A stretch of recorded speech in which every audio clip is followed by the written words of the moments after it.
بدر کی جنگ کے ایک سال پہلے مسلمان مکہ سے ہجرت کرنے کے بعد مکہ والوں نے مسلمانوں کے گھر اور جائیداد پر قبضہ کر لیا تھا۔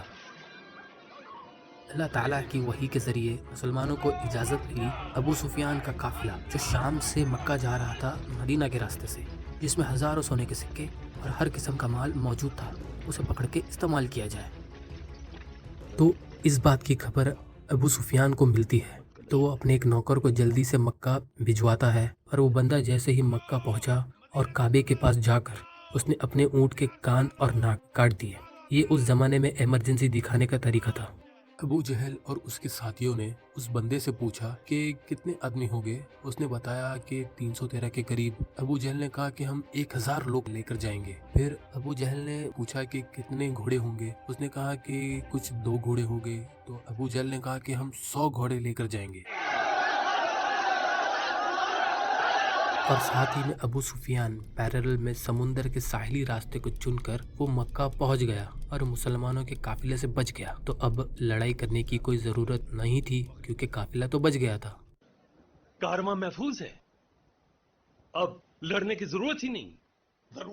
اگر ہم لیکن ابو جہل نے کہا آج ہم مسلمانوں کو نہیں چھوڑیں گے، جیسے فارس کے لوگ جیت رہے ہیں رومیوں سے، جو نہ موسیٰ کو مانتے ہیں اور نہ ہی عیسیٰ کو۔ یوم الفرقان ہوگا، یہ حق اور باطل میں فیصلے کا دن ہوگا۔ کل ان کا صفحہ ہو جائے گا، ہم لڑیں گے۔ لیکن یہاں کچھ مسلمان یہ چاہتے تھے کہ انہیں ابو سفیان والا قافلہ مل جائے، جس سے انہیں زیادہ محنت نہیں کرنی پڑے اور جان کا بھی نقصان نہ ہو۔ لیکن اللہ تعالیٰ کچھ اور چاہتا تھا کہ حق کا حق ہونا ثابت کر دے اور کافروں کی جڑ کاٹ دے۔ دوسرے دن ابو جہل کی فوج جنگ کے میدان میں آئی تو وہ مسلمانوں سے 3 گنا بڑی تھی۔ عتبہ، a very rich businessman، اپنے بھائی اور بیٹے کے ساتھ سامنے آیا۔ مدینہ کے 3 انصاری صحابی ان سے لڑنے کے لیے سامنے آئے تو عتبہ نے کہا کہ یہ کون ہے؟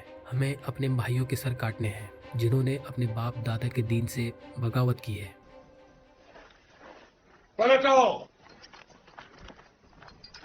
تو حضرت حمزہ، عبیدہ اور علی رضی اللہ اجمعین سامنے آئے۔ حضرت عبیدہ زخمی ہوئے لیکن عتبہ، اس کا بھائی، اس کا بیٹا، تینوں مارے جاتے ہیں۔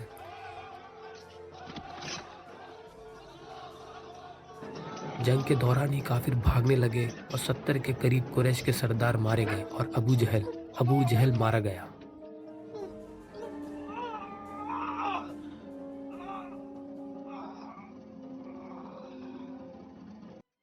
لیکن یہ جنگ مسلمان کیسے جیتے؟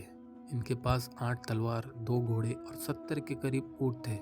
یہ جنگ مسلمانوں نے ارادتاً نہیں لڑی تھی، یہ تو اللہ تعالیٰ کی طرف سے کافروں پر عذاب تھا، جیسے کہ پچھلے رسولوں کا انکار کرنے پر ان کی امت پر عذاب آتا تھا، اور اللہ تعالیٰ نے 1000 فرشتے بھیجے تھے اس جنگ میں، اور اسی دن رومی بھی غالب آ چکے تھے فارس کے لوگوں پر، جیسے کہ کافر کہہ رہے تھے یوم الفرقان ہوگا یہ، تو اللہ تعالیٰ نے اسی دن کو یوم الفرقان بنایا ہے۔